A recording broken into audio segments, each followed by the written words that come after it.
विद्यार्थियों, हरिवंश राय बच्चन की कविता आप में परिचय में इस चौथे भाग में आपका पुनः स्वागत है। और कविता मैं कंटिन्यू करता हूँ कि मैं यौवन का उन्माद लिए फिरता हूँ, उन्मादों में अवसाद लिए फिरता हूँ, जो मुझको बाहर हंसा रुलाते भीतर, मैं हाय किसी की याद लिए फिरता हूँ।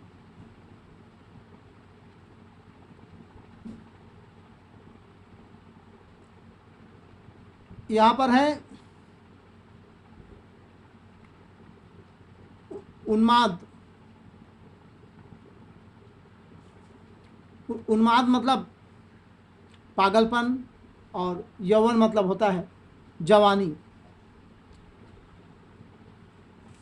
कवि यहाँ पर ये बताते हैं, एक तो पहला कुछ शब्दों की मीनिंग जान लीजिए। अवसाद, अवसाद मतलब है निराशा, दुख या विषाद, और उन्माद मतलब पागलपन। तो यौवन को उन्माद मतलब जवानी का पागलपन, क्योंकि जवानी के मस्ती में किस प्रकार कवि जो मस्त रहते हैं उसी को लिखते हैं कि मैं यौवन का उन्माद लिए फिरता हूँ, उन्मादों में अवसाद लिए फिरता हूँ। अर्थात कवि कहते हैं कि मेरे मन में जवानी का पागलपन सवार रहता है, मैं अपनी प्रेमिका से मिलने के लिए बेचैन रहता हूँ और दीवानों की तरह जीता हूँ। मेरी दीवानगी मुझे कदम कदम पर निराशा से भर देती है।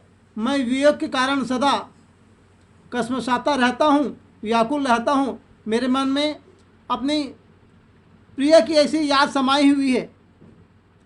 कहते हैं कि जो मुझको बाहर हंसा रुलाती भीतर, देख रहे हैं आप लोग, जो मुझको बाहर हंसा रुलाती भीतर, मैं हाय किसी की याद लिए फिरता हूँ। अर्थात कवि कहते हैं कि मेरे मन में अपनी प्रिया की, अपनी प्रेमिका की ऐसी याद समाई हुई है जिसे याद करके मैं मन ही मन रोता हूँ, परंतु दुनिया के सामने दिखने को हंसते रहता हूँ। मैं दुनिया के सामने मैं रो नहीं पाता, अंदर से भले रोता हूँ। इसलिए कवि लिखे मैं हाय किसी की याद लिए फिरता हूँ। यहाँ लिखे जो मुझको बाहर हंसा रुलाती भीतर, जो मुझे अंदर से तो रुलाती है लेकिन बाहर से मैं हंसते रहता हूँ, इस प्रकार कवि कहते हैं। अब आइए हम देखते हैं इस कविता के अगले पृष्ठ पर। जैसा कि आप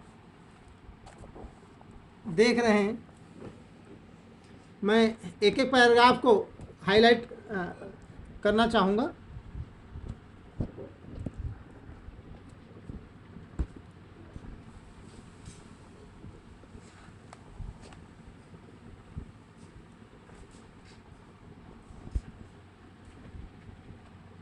देखिए, कवि कहते हैं कि कर, इस पैराग्राफ में देखिए दूसरे पेज के इस प्रकार, ये 3, 5, ये 6वां पैराग्राफ है कविता का। कवि कहते हैं कि कर यत्न,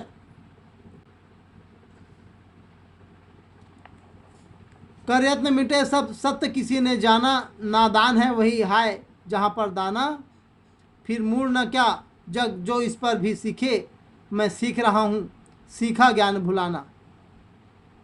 दाना मतलब यहाँ पर है, एक शब्द आया है, कठिन शब्दों का अर्थ जान लीजिए। दाना मतलब है लोभ, लालच या भोग की सामग्री, ठीक है, जिसके इंसान को स्वार्थ लालच कर बैठता है। और यहाँ पर शब्द आए यत्न, यत्न माने प्रयत्न या कोशिश। तो कवि कहते हैं कि,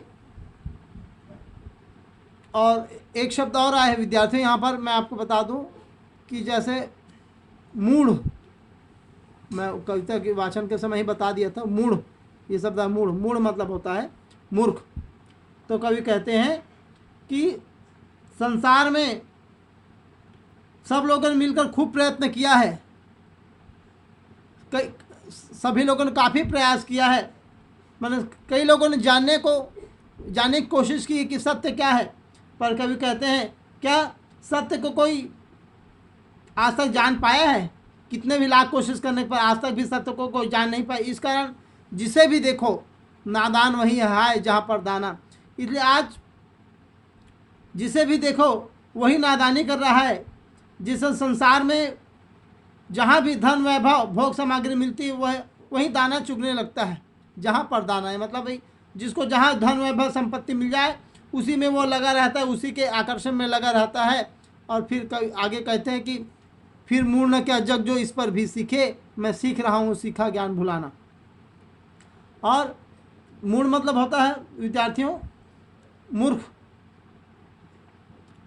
जिसके पास उतना ज़्यादा ज्ञान ना हो। तो उसकी बात कह रहे हैं कवि कि और ऐसे नादानी में वह भूला जाता है कि वह संसार के जाल में उतर कर या संसार के जाल में फंस गया है। और कवि कहते हैं कि इतनी नादानी करने पर भी क्या मैं उस संसार को मूर्ख ना कहूँ जो जानबूझकर सांसारिक लाभ लोभ के चक्कर में उलझता जा रहा है। मैं इस नादानी को तो समझ गया हूँ, जान गया हूँ, इसलिए मैं सांसारिकता का पाठ सिखाने की बजाय उसे भूलने में लगा रहता हूँ। और अगले पैराग्राफ में हम देखते हैं 7वें पैराग्राफ में कि मैं और जग कहाँ का नाता। देख रहे हैं कविता आप लोग, मैं और जग कहाँ का नाता, मैं बना बना कितने जग रोज मिटाता, जग जिस पृथ्वी पर जोड़ा करता वैभव, मैं प्रतिपक्ष से उस पृथ्वी को ठुकराता। विद्यार्थियों बड़े नज़दीक से आप कविता देख सकते हैं कि मैं मतलब कवि अपने स्वयं की बात कर रहे हैं। यहाँ पर नाता मतलब नाता जो शब्द आया है, नाता माने ये शब्द जो है नाता संबंध, और वैभव मतलब सुख समृद्धि, और प्रतिपक्ष मतलब हर कदम। कवि कहते हैं कि मैं दुनियादारी से भिन्न भावना मैं कवि हूँ, संसार की चाल बिल्कुल अलग है।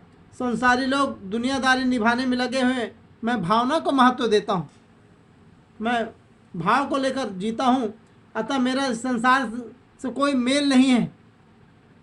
मैं रोज रोज न जाने कितने नए संसार की कल्पना करता हूँ।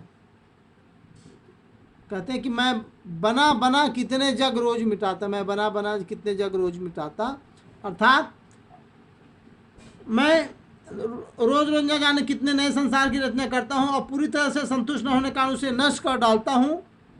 तात्पर्य है कि कहने का भाव है कि मैं रोज एक आदर्श समाज की कल्पना करता हूँ, और आदर्श समाज तो कहीं मिलता नहीं है, परंतु अर्थात उस कल्पना को साकार होते ना देखकर, मेरी आदर्श समाज की कल्पना साकार ना होते देखकर मैं उसे तुरंत मिटा डालता हूँ। और यह जग जिस पृथ्वी पर जोड़ा करता वैभव, मैं प्रतिपक्ष से उस पृथ्वी को ठुकराता। और यह संसार जिस धन वैभव को इकट्ठा करने में लगा रहता है, मैं उसे पूरी तरह ठुकरा देता हूँ। मुझे सुख वैभव और धन समृद्धि की कोई चाह, किसी प्रकार की कोई लालसा नहीं है।